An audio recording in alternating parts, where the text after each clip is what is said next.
The entire globe, even as it trembles in passion with the birth of new nations and shrinks in the hand of a dispassionate science, is today the site of a momentous conflict. As each side attempts to prove to the world the superiority of its position, the conflict is fought with the words of diplomats, with gestures of friendship and help to uncommitted countries, even with cultural demonstrations. It is fought indeed on every level of man's experience, for the stakes are high. As one of the adversaries in the conflict, we see a challenge as great as any in our historic past. A challenge not, we hope, to be met and joined in battle, but to be faced and fought in the hearts and hopes of men. It is the challenge of ideas.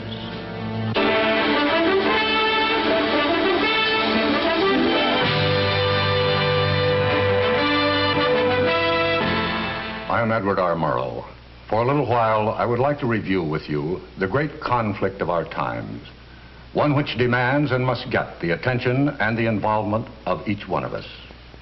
This conflict is the reason why most of you are in uniform, and some of you will be going overseas, servicemen, families of servicemen, and civilians working for the Department of Defense. Because of this conflict, many of you are already abroad. More than 1 million Americans in 91 foreign countries. First and foremost, of course, Americans are overseas to help preserve the peace. By maintaining an alert readiness to meet the threat of aggression, America's armed forces, in concert with those of its allies, are serving as a deterrent to war. Some of you may wonder how directly involved in the contest you are or will be. Perhaps your active duty is behind you, or soon will be, and with it, you may believe your involvement in the contest ends. But the truth is that involvement in this conflict is far-ranging indeed. It touches not only members of the armed forces and their families, but everyone who supports the mission of the armed forces, every defense worker, every taxpayer who foots the bill. Who, in fact, is not involved? And the conflict itself, how can it be defined? Well, let's look at it this way. The communist bloc would like to see the entire world under communist domination. Over the years, as the strength and determination of the free world has gradually convinced communist leaders that aggressive war would be a reckless and costly gamble, they have begun to talk more and more about their ability to win from us in the arena of ideas. This, of course, is fine with us, for we are a people with a traditionally great faith in our ideas, the ideas that have moved mountains and created wealth and shaped us as free men. And we are confident that history can do no other than award us the victory in any contest in which ideas are the weapon. But I would like to say this: confidence by itself without effort does not win contests. Victory in this conflict depends on much, much more than confidence. It is a contest unlike any we have ever faced in our history as a nation. It is total competition with an antagonist who is putting into it everything within his capability.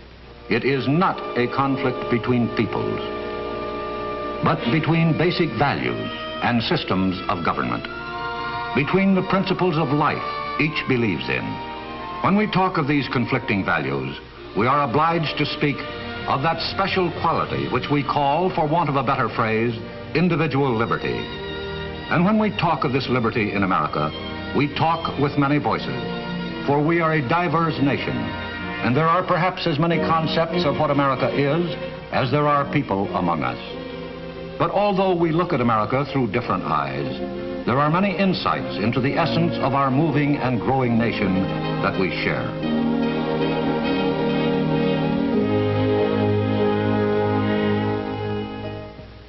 I'm John Wayne. Is there any better or equal hope in the world, Lincoln asked, than the ultimate justice of the people? We Americans believe there is not. The stonework of our national life is made of this belief. We believe in many things, but this belief that man is a responsible being bears out our own unique stamp as a nation. As a people, we are active and often noisy. We are industrious, oftentimes to the bafflement of ourselves and our friends. We relax as hard as we work.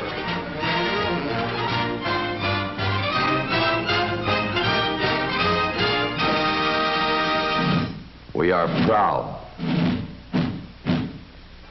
We are sentimental. Beauty is of national concern to us. For some of us, its pursuit is a deadly serious pastime. The rest of us simply enjoy the results.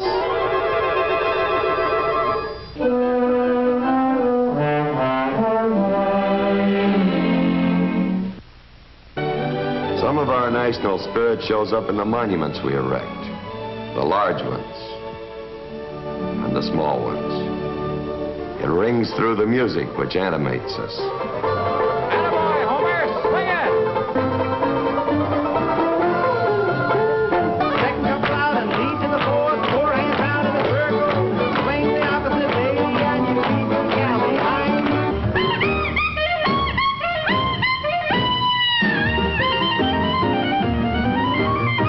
Jerry dodged that bullet and he stomped the deck. Stomped my balls till I wanted to scream. Should have killed him 'cause he's so darn mean. We're gonna rock around the clock tonight.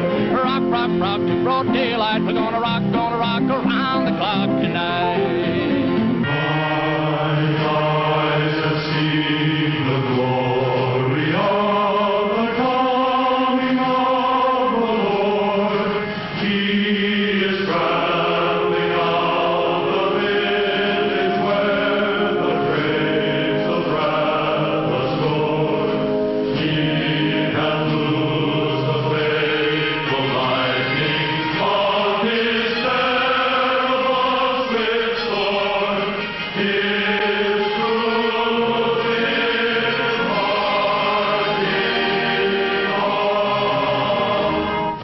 We have, on occasion, some difference of feeling. At other times, we are united. We are all these things and many more, but above everything else, we are free. We believe in the ultimate justice which we as free men can create. Our heritage of freedom is our most priceless possession.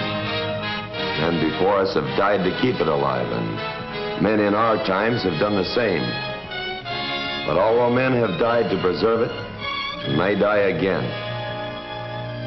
the glory of this heritage is the vision of life that it has given us. A life of dignity and nobility of spirit, such as men have never before been enriched by in the long march through the history they have recorded.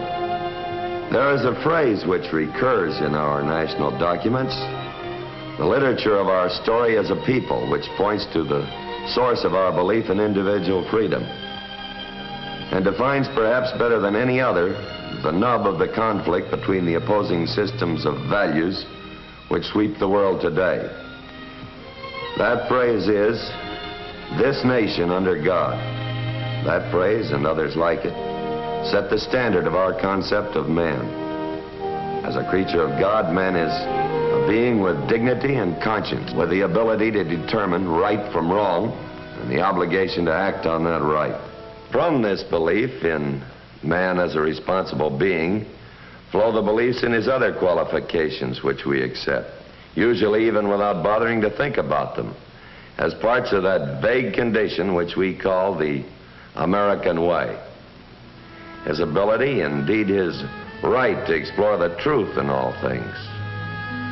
His ability to govern himself. And his ability to handle his own economic problems.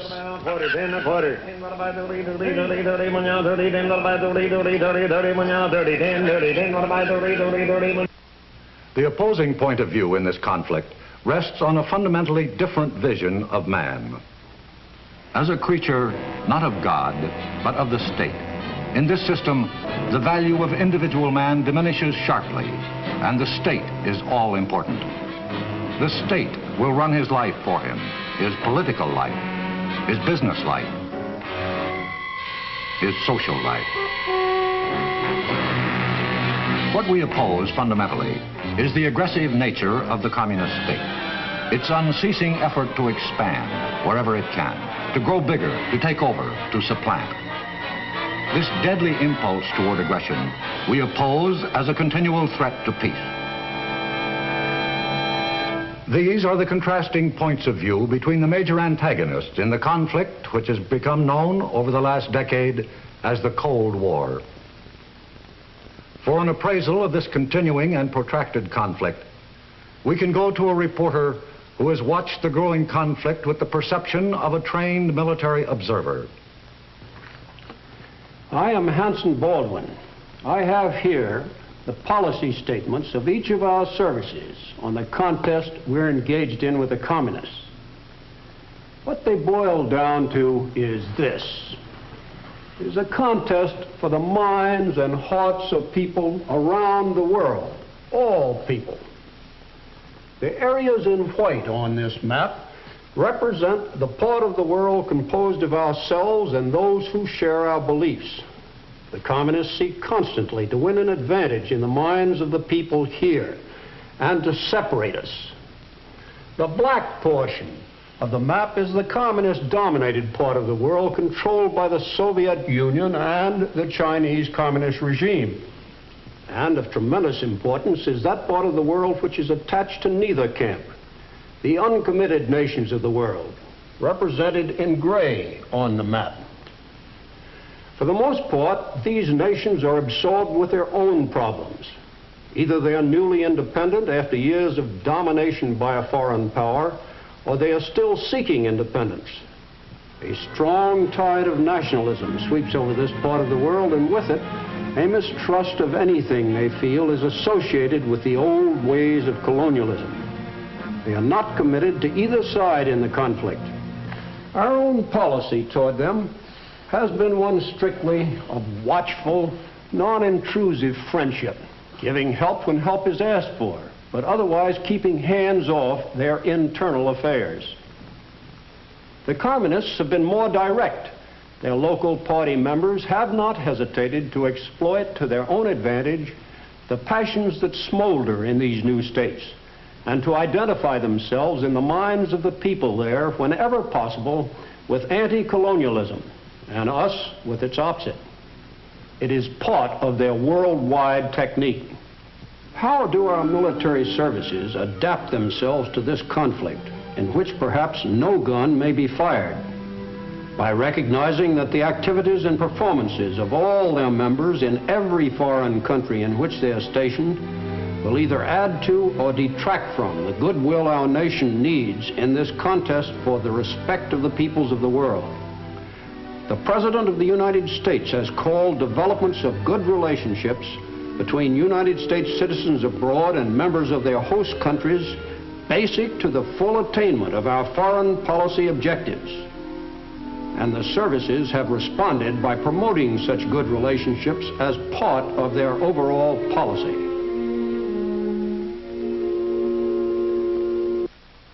The communists initiated the Cold War for the same reason they would have started a hot war had that been feasible, or would now, should they ever decide that the free world was weak enough for them to risk it.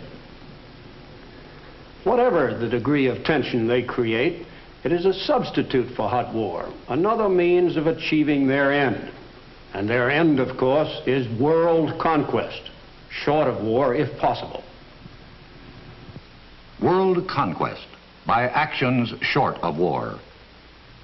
Actions that are political, economic, and ideological. How do the communists apply these three methods? First, we will consider the political method and the techniques the communists use when they attempt to acquire their objectives in this way.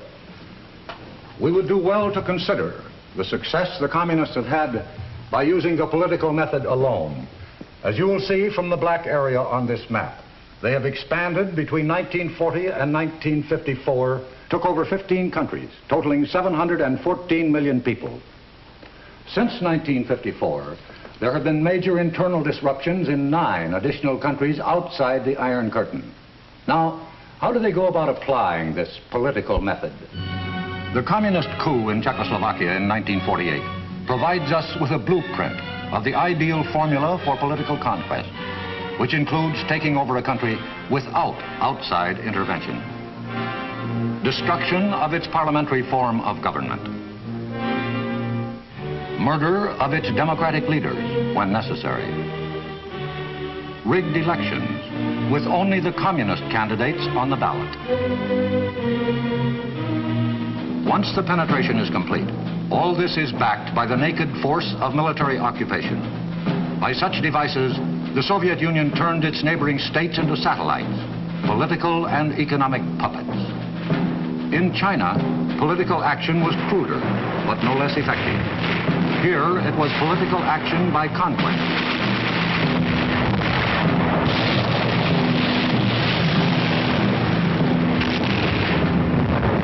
And so overwhelming has this political conquest been that the communists have been able to propel Red China to a position of major influence in the Eastern world. The political force method includes the suppression of freedom in a country already under communist control without outside interference. Inside the Iron Curtain, there were revolutions without help from the outside.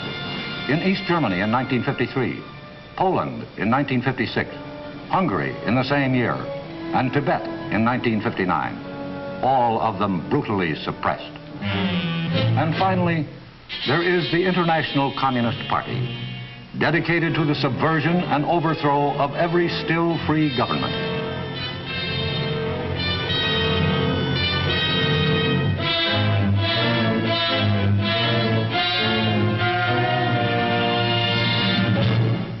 Where the political method may not prevail, there is always the economic method.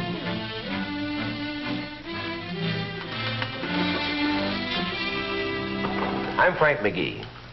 Let's consider for a moment this matter of the communist use of economic methods to achieve conquest and how it's done. The present masters of the Soviet Union have said to us, peaceful coexistence until we bury you. They propose to officiate at our interment by catching up with us industrially and then surpassing us. They're working hard at it. Today, the 200 million inhabitants of the Soviet state bend their backs and their talents to the Kremlin's will. And Sputnik and Sputnik's successors have proved conclusively enough the USSR's proficiency in the area of technical ability. Throughout the vast stretches of this empire, you find new industrial cities, plants, assembly lines, the most modern equipment. Soviet products of every description awaiting delivery and reaching industrially backward areas of the non-communist world. Teams of Russian technicians are available to operate this machine. This is economic penetration, paving the way for political takeover. The hand of Soviet friendship, which usually precedes an attempt at economic penetration, has been reaching into every part of the world which shows the slightest inclination to receive it. Recently, we've seen it extend into our own hemisphere, into turbulent Cuba, where it was embraced as a triumph of Soviet policy. A few statistics will demonstrate how serious this threat is becoming to the free world.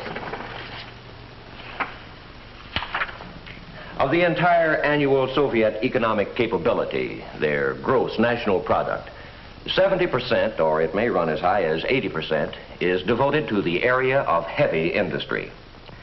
The U.S. and free world share of gross national product devoted to the same area is certainly not much more than 20%. In terms of volume applied to this area of gross national product, the Soviet Union is beginning to surge ahead. Finally, the communists attempt ideological penetration. Perhaps their strongest efforts go into this kind of penetration into the free world. Before we talk about ideological penetration itself, let's take a look at the reasons why this form of penetration is so important to the communists. For one thing, communist aggression has alarmed many free nations and produced their united will to resist. These nations have implemented their will to resist all other forms of Soviet penetration through a number of trade agreements.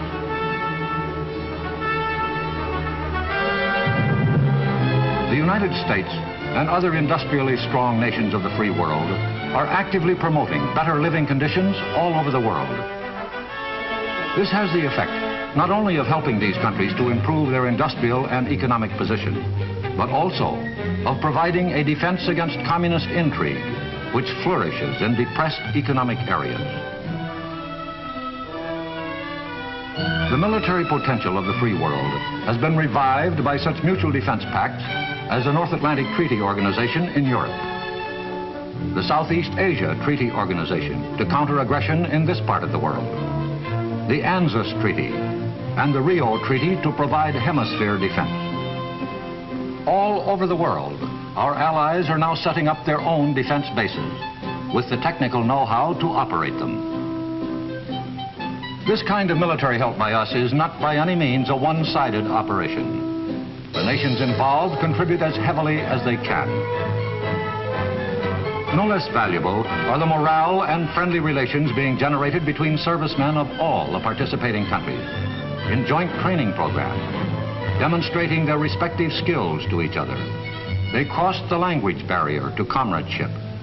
This banding together by nations with a common purpose has produced strength not only in the military and economic fields, but in the moral, spiritual values as well.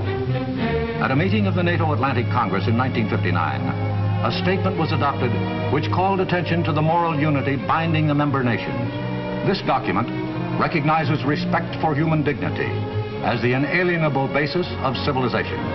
Among the fundamental rights of man specifically named are respect for the sanctity of human life, the right to freedom of speech, of conscience and religion, of opinion and belief, the right of every man to work and to receive his just reward, the right of the family to stability, and the right of parents over their children and their education. In all these ways, economically, militarily, morally, the world outside the communist orbit slowly draws itself together. The practical communists appraise this consolidation of free world defenses. It confronts them with a serious deterrence to their world ambitions. Hence, they must destroy Allied unity, or at least weaken it. How? Well, here we return to the subject of ideological penetration.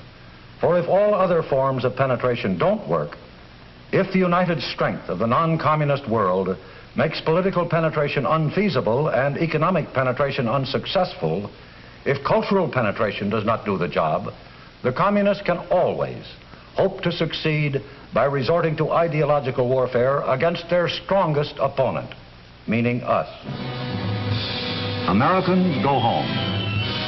Wall Street warmongers, down with American imperialism. Peace, yes, peace, their propaganda screams. On communist terms, naturally. Inside the free world, communists and their sympathizers seek to foment suspicion and distrust of our motives, even attempt to influence our allies to eliminate our overseas bases, which are protecting them as well as us. Their mediums of mass communication are tireless in vilifying us as a nation and as individuals, such as depicting you as a brute and a ravager. Is there a chance that the communists will succeed? Is there a possibility that our allies will accept this malicious perversion of us and everything we stand for? In large part, that is going to depend on how thoroughly we understand this conflict and how dedicated we are to victory. Understanding is a continuing process, and it embraces many different aspects of our day-to-day living. It is, at root, a function which involves the flow of information. I am Lowell Thomas. We live amid the greatest abundance of information any people has ever had. But survey after survey reveals an astonishingly low informational level among us. To be sure, the right to remain uninformed is one of the privileges of a democracy, but in a contest such as the one we are engaged in, it is one of the surest ways of losing our freedom. Being informed does not mean only keeping up to date on current events, important though that is. It means also being aware of developments within our own nation and the forces that move through it. its weaknesses as well as its strengths, we all too often dishonor our freedom and demean it. But that's not the full story. If it were, our system would have collapsed long before this. The full story is in the progress we consistently make through law and through education, the way free men must. The communists would like to have you, as well as people in every country in the world, believe otherwise.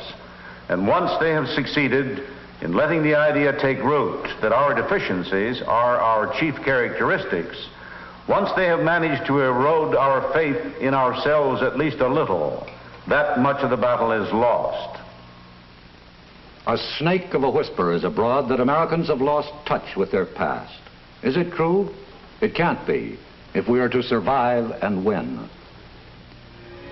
If we understand the conflict, then we understand the need to keep America strong in her greatest challenge by keeping alive the standards and the traditions which have been her glory.